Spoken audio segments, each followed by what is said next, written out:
Cinema పేరే ఇంటి పేరుగా మారిన నటీమణి షావుకార్ జానకి. ఇవాళ ఆవిడ 94వ పుట్టినరోజు. ఆనందానికి ఆరోగ్యానికి చిరునామాగా నిలిచిన ఈ లెజెండరీ నటీమణి జీవితం వైవిధ్యభరితం.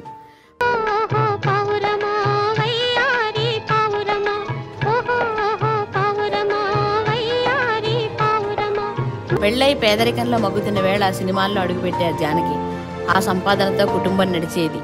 ఏ పాత్ర అయినా పర్లేదనుకుని సినిమాల్లోకి వచ్చినా కథానాయికగా అవకాశాలు వచ్చాయి. కన్యాశుల్కంలో అమాయకపు బుచ్చమ్మగా జానకిని మర్చిపోగలమా? పిల్లల ముద్దు ముచ్చట్లు చూడకపోయిన తర్వాత వెధవడ బెదుకు నెత్తి కట్టుకుపోతామా? నాన్న, తమ్ముడికి నా సొమ్ము పెట్టి పెళ్లి చేయండి, కానీ చెల్లి పంప ముంచొద్దు.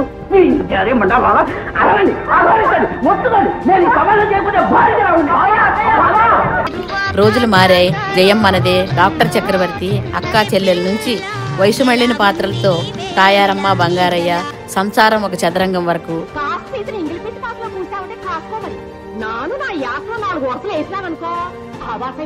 తెలుగు, తమిళ, మలయాళ, కన్నడ, హిందీ భాషల్లో 450 చిత్రాల్లో నటించారు.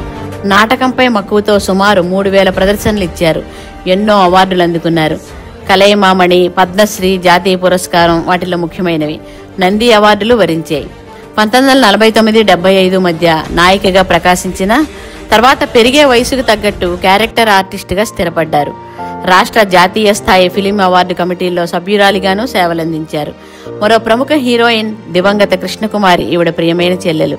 షూటింగుల్లో ఎంత అలసిపోయినా వంట చేసి సేదతీరుతారు జానకి. చిన్నప్పటి నుంచి స్వయంగా వండుకునే అలవాటు. ఎందరో సినీ ప్రముఖులు ఈమె వంటకు అభిమానులు. చెన్నైలో కోకోనట్ గ్రోవ్ పేరుతో ఒక రెస్టారెంట్ను నిర్వహించారు.